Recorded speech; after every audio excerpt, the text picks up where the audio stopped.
Bonjour à toutes et à tous.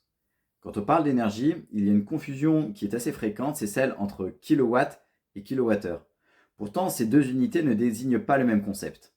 Le kilowatt est une unité de puissance, c'est-à-dire de consommation ou de production instantanée d'énergie. Le kilowattheure, quant à lui, est une unité d'énergie, c'est-à-dire qu'elle décrit la quantité d'énergie qui a été produite ou consommée. Ainsi, si vous avez un radiateur d'une puissance de 1 kW, celui-ci ne va pas consommer 1 kW en permanence. La puissance du radiateur varie au fur et à mesure de la journée en fonction de la température. Et en fin de journée, peut-être qu'il aura consommé, je ne sais pas, 2 ou 3 kWh. C'est-à-dire une quantité d'énergie équivalente à celle qu'il aurait consommée s'il avait fonctionné à pleine puissance pendant 2 ou 3 heures. Pour connaître une quantité d'énergie à partir d'une puissance, il faut la multiplier par la durée d'utilisation. Pour connaître une puissance moyenne à partir d'une quantité d'énergie, il faut diviser cette quantité d'énergie par la durée d'utilisation.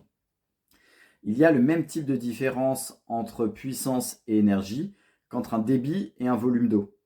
Si par exemple vous ouvrez le robinet d'une baignoire, le débit d'eau par ce robinet est assimilable à la puissance. La quantité d'eau qu'il y a dans la baignoire est assimilable à l'énergie. Et pareil, si vous voulez calculer la quantité d'eau qu'il y a dans la baignoire en connaissant le débit, il faudra multiplier le débit par la durée pendant laquelle vous avez laissé le robinet ouvert. Maintenant, qu'est-ce que vous payez sur une facture d'électricité? Il y a deux parties. Il y a la partie abonnement, qui ne dépend pas de ce que vous consommez. En fait, l'abonnement dépend de la puissance que vous avez souscrite, c'est-à-dire de la puissance maximale que vous pouvez consommer à un certain moment, donc avoir plusieurs radiateurs allumés, le four, le sèche-linge, etc. Plus vous souscrivez une puissance élevée, plus la part abonnement est élevée. Et ensuite, il y a la partie consommation qui, elle, dépend de la quantité d'énergie que vous avez consommée.